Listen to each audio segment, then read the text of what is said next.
एक तो मेरे ख्याल पेशावर में किया जा रहा है, कराची वाले NIVD टीम भी कर रही है, हम लोग यहाँ पे कर रहे हैं। बच्चे को कोई प्रॉब्लम आती है उसको डॉक्टर के पास नहीं लेकर जाते, स्पेशली हमारे जो बैकवर्ड एरियाज हैं उनकी मैं बात कर रही हूँ। अगर उसमें ब्लड की कमी है, आपको कुछ नहीं मिल रहा तो एक दफ़ा तो ब्लड लगवा के बच्चे की जान तो बचाएं। ब्लड की कमी को इग्नोर ना करें। ब्लड की कमी जानलेवा है। पहली ट्रांसफ्यूजन से पहले पहले किसी को दिखा लिया जाए, बेसलाइन इन्वेस्टिगेशन थैलेसीमिया की, PRC वगैरह की कर ली जाए। कुछ बच्चे ऐसे होते हैं जो नेचुरली जिनको खून कम नहीं हो रहा होता। खून की कमी चाहे बड़ा है या चाहे बच्चा है, बिल्कुल इग्नोर ना करें। स्पेशली अगर पहली साल में यानी कि फर्स्ट ईयर ऑफ लाइफ में अगर खून की कमी होनी शुरू हो गई है, ये तो बिल्कुल आप उसे फ़ौरन रश करें हॉस्पिटल की तरफ और टेस्टिंग करवाएं।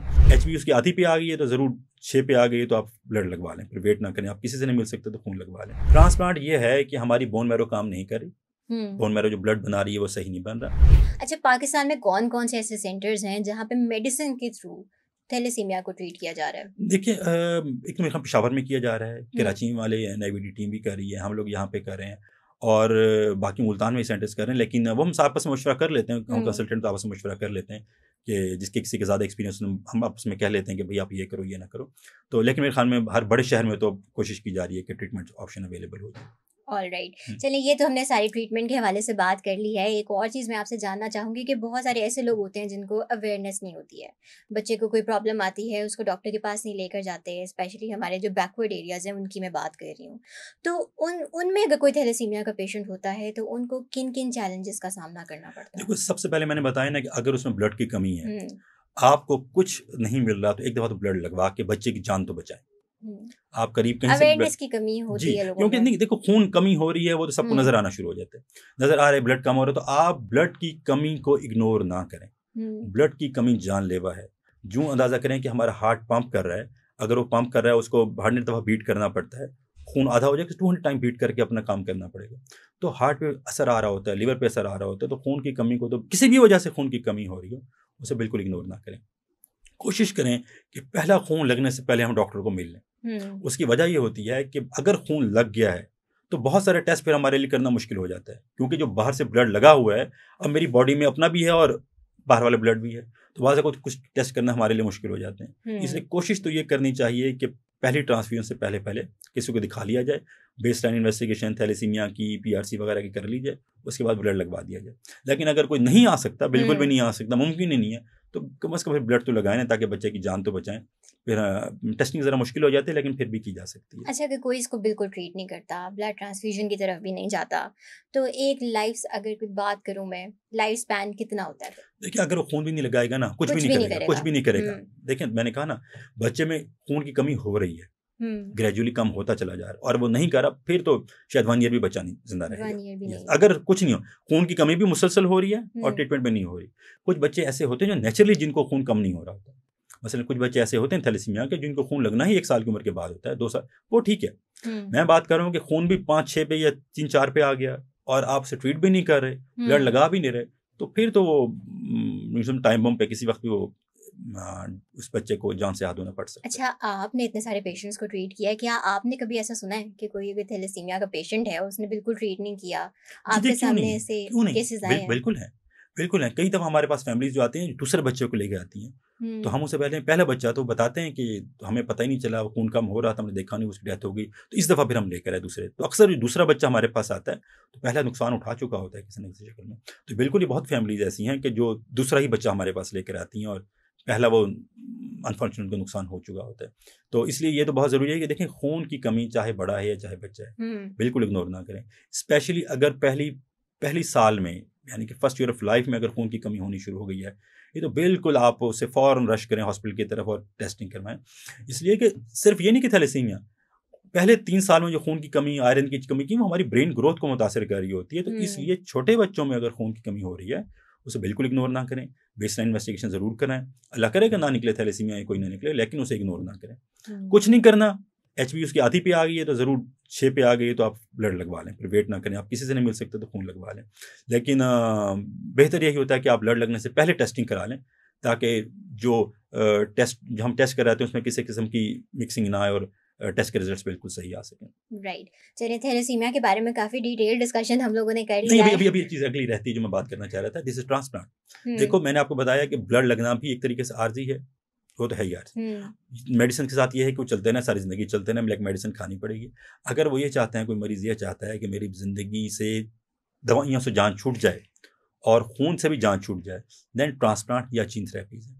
पहले मैं जीन थेरेपी की बात कर लूँ, फिर मैं ट्रांसप्लांट पे आता हूँ, क्योंकि जीन थेरेपी अच्छा, जब मैं जीन थेरेपीज, पहले मैं जीन थेरेपीज पे बात कर लेता हूँ। देखिए, what is gene therapy? Thalassaemia में जीन थेरेपी क्या है? जीन थेरेपी का मतलब, देखिए पहले ट्रांसप्लांट क्या है। ट्रांसप्लांट ये है कि हमारी बोन मैरो काम नहीं कर रही, बोन मैरो जो ब्लड बना रही है वो सही नहीं बन रहा, तो मैं अपनी बोन मैरो खत्म करके किसी और की बोन मैरो लेके अपनी बॉडी में डालूं। किसी और से मुराद ये फैमिली का होता है या कोई भी ट्रांसप्लांट? कोई भी okay. ट्रांसप्लांट अगर हम बात करें तो कोई भी किसी भी और की बोन मैरो अगर मैंने अपनी बॉडी में डाली है और अपनी, दिस इज ट्रांसप्लांट। ठीक है। अब ट्रांसप्लांट कोई टाइप्स हैं, डोनर के टाइप्स हैं। टाइप्स ये हैं कि भाई आपने सिबलिंग लिया है, बहन भाई में से लिया है, अपनी फैमिली में से लिया है, आपने मैच अनरिलेटेड लिया है, आपने हाफ मैच ट्रांस, ये सारी अलग बातें हैं कि डोनर कौन होगा। हम ले सकते हैं सबसे। देखो, हम जब हम ट्रांसप्लांट की बात करें तो एक तो ये दिस इज ट्रांसप्लांट, मैं ये बताने का इसलिए समझा रहा हूँ कि जब हम ट्रांसप्लांट समझ आएगा फिर हम समझेंगे जीन थेरेपी क्या है।